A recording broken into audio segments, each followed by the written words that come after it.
What's up, y'all? Mitchell Renz here. You're watching the Raiders Report. I got a special little deal for y'all.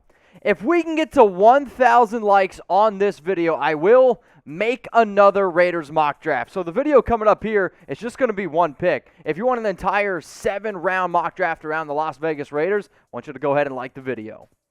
So nation, no matter the location, from OAKLA to LV, I'm a Raider. Raider Nation, what's going on? You are watching the Raiders Report, and on today's show, I'm going to be reacting to Todd McShay's latest mock draft. Find out who McShay thinks the Raiders are going to take at pick number 17. We're going to skip ahead here and fast forward to pick number 11. Jalen Waddle, wide receiver from Alabama. He's going to go to the New York Giants. Caleb Farley, there was a trade back. Denver, now at pick number 12. Rashawn Slater, Kwity Paye. And at pick number 15, Micah Parsons, he's going to head on over to the New England Patriots. At number 16, Jace Horn, he finds himself at the Arizona Cardinals, which means the Raiders, you are officially on the clock. So at pick number 17, who does Todd McShay think that this Las Vegas Raiders team is going to go out and get? Before I tell you, here are some of the names that I personally think would be on Mike Mayock, John Gruden's big board. Gregory Rousseau, defensive lineman out of Miami, a great edge rusher. Tevin Jenkins, a player that the Raiders have met with. Trayvon Moehrig, who, if you guys remember, was in Mel Kiper's latest mock draft. Jeremiah Owusu-Koramoah, Jalen Phillips. Let's go to 5 other players. Christian Barmore, a big old dude on the defensive line. Zaven Collins, Azeez Ojulari, Christian Darrisaw, and then Joseph Asai. Those are the top 10 players that I think are remaining left that would be on Mike Mayock's big board. So let me know here. Who do y'all think, or who do you want the Raiders, to draft at pick 17? You saw the way that the board fell. You saw my top remaining players. So go down in the comments right now and let me know who you would want the Raiders to draft at pick number 17. The Las Vegas Raiders are going to go with Joke. I want everyone, type Joke because it's a lot easier to say than Jeremiah Owusu-Koramoah. This dude is a do-it-all linebacker. He can blitz. He can cover. He is just an incredible, and I mean an incredible athlete.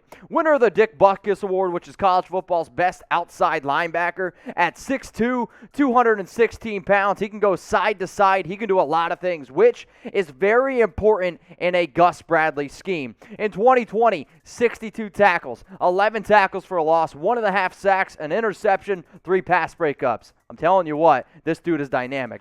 So here's some other players that I would have at least considered, right? Gregory Rousseau, if you need a special edge rusher, 15.5 sacks. Realistically, in the very first year he tried to play edge rusher. Christian Barmore, something that this team definitely needs is more of a physical dominance at the defensive tackle spot. And then Zaven Collins, an extremely dynamic outside linebacker. So here's the reasoning why Todd McShay ended up going with Jeremiah Owusu-Koramoah, or you're going to start seeing a lot. Joke at number 17.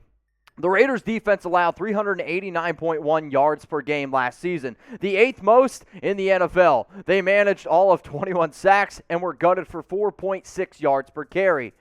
They need pass rushers, linemen, defensive backs, and linebackers, and while Owusu-Koramoah will play only one position, he can impact multiple facets of the game. Look for him in the overhang role, dropping into coverage or rushing the quarterback. He has the speed, instincts, suddenness, and plenty of strength. Also, Paul Gutierrez put in his 2 cents, if you will, on why Joke kind of fits here with the Raiders. Owusu-Koramoah is the dynamic second-level defender that the Las Vegas Raiders have been lacking. New defensive coordinator Gus Bradley will find a way to use his versatility in his 4-3 base scheme alongside Nick Kwiatkowski and Corey Littleton. Even if Littleton and Owusu-Koramoah are both will linebackers, it's a good problem to have. Well, good problem for Bradley to have. And I absolutely 100% agree with that. This is one of my favorite players coming out of the draft, and the more and more I watch him, the more and more I start to like him. So go ahead, let me know here. Grade Todd McShay's mock of Jeremiah Owusu-Koramoah at pick number 17 for the Las Vegas Raiders. If you're sitting there like, dude, this is incredible, I want you to give it an A. If it's a good pick, B, average, C, bad, D. If it's a failing, type F. This is an A-plus grade for me. When I made my original rankings, probably about 2 months ago, I had Owusu-Koramoah at number 6. I might actually put him now in my top 3 for the simple fact of I think this dude is going to be a phenomenal fit with Gus Bradley, with Nick Kwiatkowski, with Corey Littleton, and he can just do so many different things. John Gruden, Mike Mayock, they want versatility. They want somebody, I'm telling you right now, a lot like a player, like a Jeremiah Owusu-Koramoah. That's one heck of a mouthful, Jeremiah Owusu-Koramoah. If you guys could spell it without looking at it first try, hey, my hat's off to you. So let's look at some of the numbers here, right? Let's look at his last 2 seasons, 2019, 2020. Remember, 2020 was a shortened year. They also played some better competition. But in 2019, you see the tackles for a loss. The sack numbers are what you're definitely looking for. 2 forced fumbles, 4 pass breakups, just more and more reasons why he does well. So recently, I had a few people hit me up on IG and on Twitter saying, Mitch, can you at least put some of these guys' strengths and weaknesses of some of the players that you really like? Yeah, I got you here. Excellent pass coverage linebacker. And in fact, I would actually make the argument that he covers a lot like a safety, so keep that in mind when I give you my NFL Pro comp to him. He can cover running backs, tight ends, wide receivers. He can do it all. Sideline to sideline speed. As I mentioned earlier, very important in a Gus Bradley system. A dangerous blitzer. Not an elite blitzer, but when asked to do it, he can excel. And then defending the outside run. The Raiders really got beat up the middle last year. Hopefully, you go out and add a defensive tackle. But in terms of sealing the outside, that is something Jeremiah is really, really solid at. And hoping is a tool that he can really help this football team with going forward. Now, I'll tell you what, man. This dude, incredible athlete and in phenomenal shape. He doesn't need the cuts here from Panda Subs. I'm just being honest with you. But if you need to lose maybe 10 pounds in the next month, I got you covered here. Go to chatsports.com/cuts. Code CUTS. It's going to save 35% off. Usually, this is $60, and instead, only $39. Now, some of you are like, why would I want to do this? Well, it can increase your energy and fat loss. It can help you maintain some focus. And I don't know about you, I swear to y'all, I am hungry literally every single hour on the hour. I'm always trying to eat something. If you want to curb your appetite, seriously, take one of these pills. And if you're eating healthier, you got a lot of energy, it's going to help boost your metabolism. It's going to put you in the right state of mind to get yourself either through a hard workout or just a tough day. I'm going to put the link for y'all in the comments and in the descriptions. It's chatsports.com/cuts. Remember, the code is CUTS to save 35%.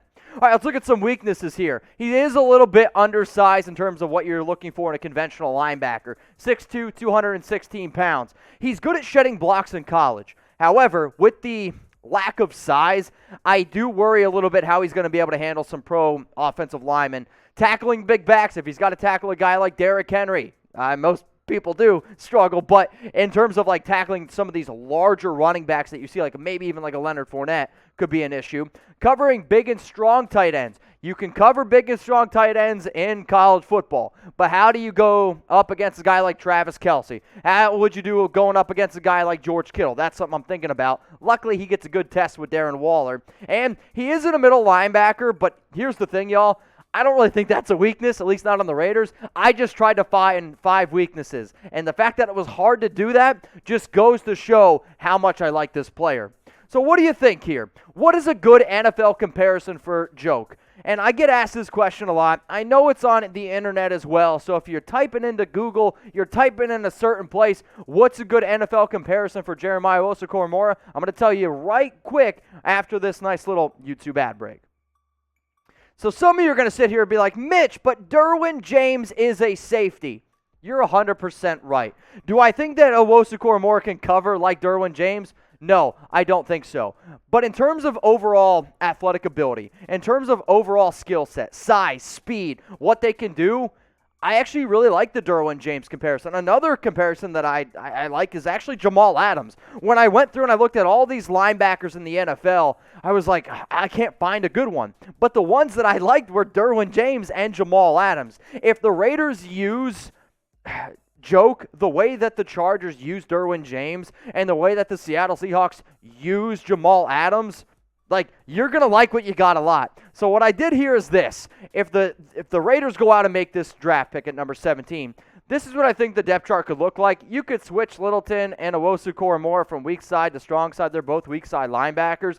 Also, the Raiders will by far have the most complicated last names at the linebacker position in all of football. Good luck spelling Kwiatkowski. Good luck spelling Owusu-Koramoah. People are going to be thankful that they got to say Littleton. But The other thing that I want people to always think about is how these mock drafts also impact what free agency could potentially look like, right? Like, I get the biggest draft needs.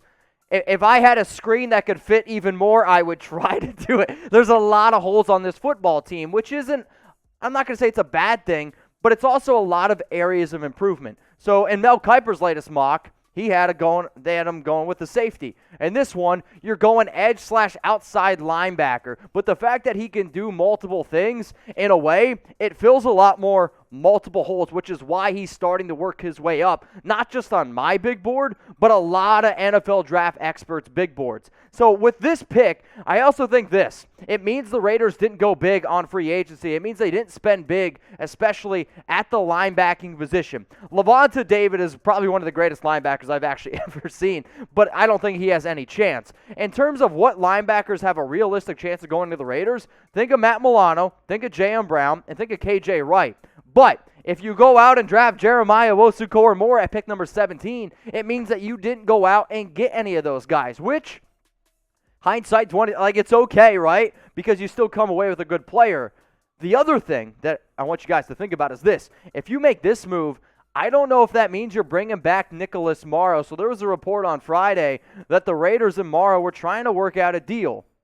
If you're taking Koramoah, I would be shocked, and I mean shocked, if Morrow is back. Sure, you might want to bring back Morrow in a fourth linebacking role where he can come in and out here and there and play a role in special teams like he did when he first signed with the Raiders as a UDFA.